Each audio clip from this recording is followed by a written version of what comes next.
Welcome back to the Daily Drop. I'm here with Glen Goodman. Okay, so we're talking about the European energy crisis. Obviously, lots of moving parts, a lot to talk about. But we are a crypto show. So how do we think that this European energy crisis is going to affect cryptocurrency? Well, at the moment, cryptocurrency, as you may have noticed, is highly correlated with the stock market.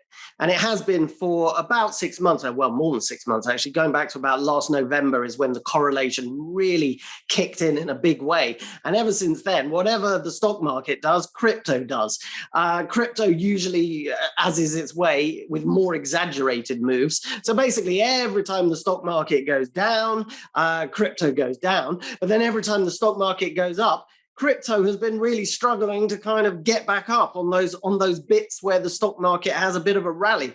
And that's been really disappointing. Crypto has actually sort of underperformed pretty much everything. You know, I invest in a vast range of things, but crypto is my speciality. And it's been really hard to find good reasons to put money into crypto the past 6 months or so.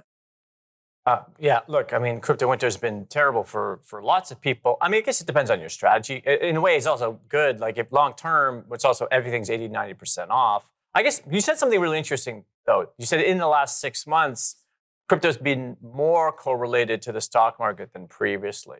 Can you talk a little bit more about that? Yeah, I think that this is due to the institutional investment, which really kicked into a high gear last year, of course.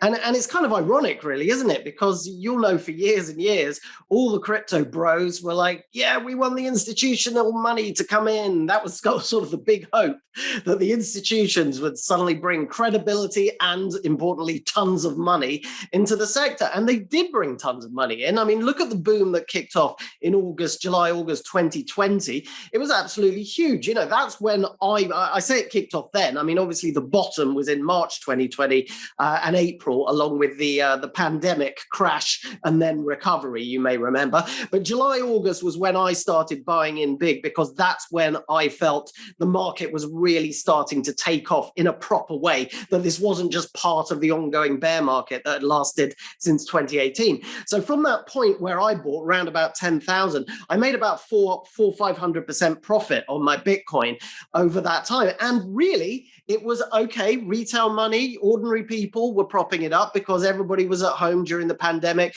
People had lots of spare cash. People were investing, but also the institutions were starting to get in the latter stages as well. Once they realized that Bitcoin wasn't dead, as they'd previously been told between 2018 and 2020. No, it was alive and kicking. And so was the rest of crypto. So they started getting in. And the problem then was that they started treating crypto in a very different way.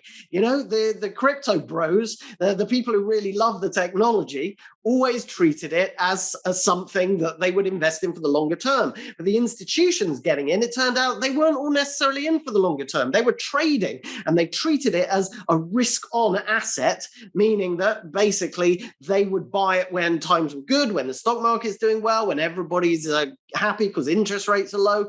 But once things start getting worrying, inflation high, interest rates going up, then they sell their risky assets. And one of the first things they started to sell was crypto, along with stocks. It's interesting too, right? Because crypto really is now viewed as like the risk asset part of a portfolio. But logically, shouldn't it be viewed as a hedge against fiat? Like it was really created as a reaction against the economic system. Yeah, that was the idea, wasn't it? And as I say, if it had stayed with the purists, the people who really support crypto, and institutional fund managers and so on hadn't started trading it, and hedge funds, then maybe that narrative would still work in some way, because there would be so many ordinary people invested in the technology and going, oh, this is a great hedge against inflation, because a lot of ordinary people believed that. But the institutions don't believe that. And that's what matters, because they've got a very large amount of money. They don't necessarily buy that narrative. And so as a result, they've just been selling it along with stocks. But that doesn't mean that this will continue forever, because look, gold is often compared to Bitcoin. They're both so-called hard currencies, right? So if they're hard money and they're things that you can invest in for the longer term to hedge against inflation, then how come both of them have been going down the past 6 months? Gold has been a reliable inflation hedge for thousands of years, right? Yet it's still underperformed the past 6 months. So what I'm saying is you have to take a longer term view with things like gold and Bitcoin when it comes to hedge against inflation. They are not working in the short to medium term, but that's not to say that they won't work as inflation hedges in the long term. We just don't know yet. We're going to have to wait and see, unfortunately. Well,